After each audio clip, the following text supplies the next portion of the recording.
Labels. We all have them. Some we're proud of, and some we spend our whole life trying to remove. Labels like abused, molested, overweight, addict, rejected, suicidal, abandoned, and fatherless.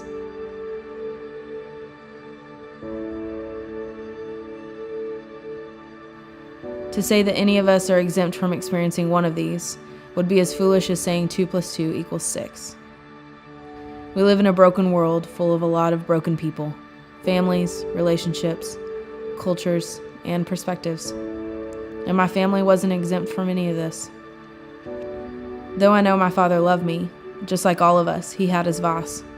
A vice that cost him his wife, his children, and to be honest, in some ways, his very own life. I was 4 when we moved to the place I call home. It was here where over the course of the next 15 years, these labels begin to take shape. I was molested by 5 boys and 2 girls. I struggled with anorexia and bulimia, and dealt with a variety of other struggles like insecurity, perfectionism, pride, and manipulation.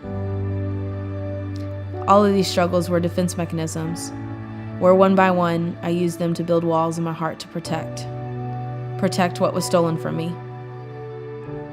I didn't have anyone to protect me, and because of this, I did all I could to protect myself. I found myself fighting the good in fear of the bad, and pushing away any type of love in fear of the hurt that could follow. All of this was an internal process I put in place in an effort to prove that I could do it all on my own. So as I grew up, this internal process stayed hidden, but on the outside, well, I was succeeding. I played every sport, had a ton of friends, graduated top 10% from high school, and also double majored in college, all while working multiple jobs, leading a Bible study, and eventually landing an internship in New York City. Though I was moving forward in life in the world's eyes, on the inside, every wall I had spent years building to protect me was beginning to crumble.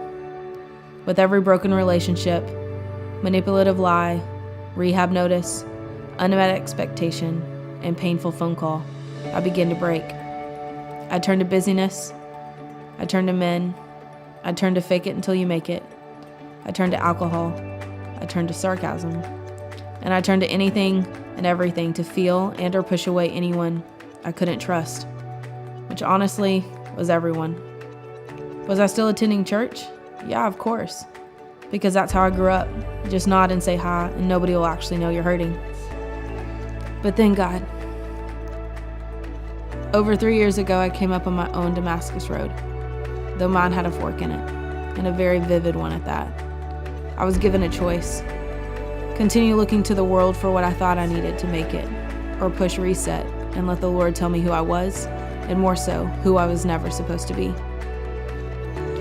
And on February 3rd of 2014, I asked Him to push reset, and I haven't turned back since. Those labels that defined my life for over 20 years are still there, but they now have a thick black stripe mark through them reading a new label. Renamed, reclaimed, restored, and redeemed. Every single label I carried is a badge, an excuse to disqualify me. God has and is continuing to heal and use to open doors to share this incredible truth. That though we've all walked through some of the darkest nights, the Father's love is truly enough to take even the darkest label and strike it through with a bright new one, rooted in truth, not pain, one that brings life and not death. Shortly after this Damascus Road experience, God reminded me of a night in high school. It had been a hard night at home, and I remember laying in my bed with my hands interlocked, imagining I was holding God's hand. And with tear-filled eyes, I called God Father for the first time. And as I continued to pray, I remember asking Him to be my dad. I know now that I didn't even really know what I was praying then, but as the years have passed and the enemy has done everything in his power to remind me of this label of being fatherless, I truly believe that night was not only the night I called God by another name, but the night that I was truly adopted as His child. And though I have stumbled and honestly fell on my face more times than I can count, that same Father that met me in that West Texas room over 10 years ago meets me even now. He's continued to be the Father that my earthly father just couldn't be.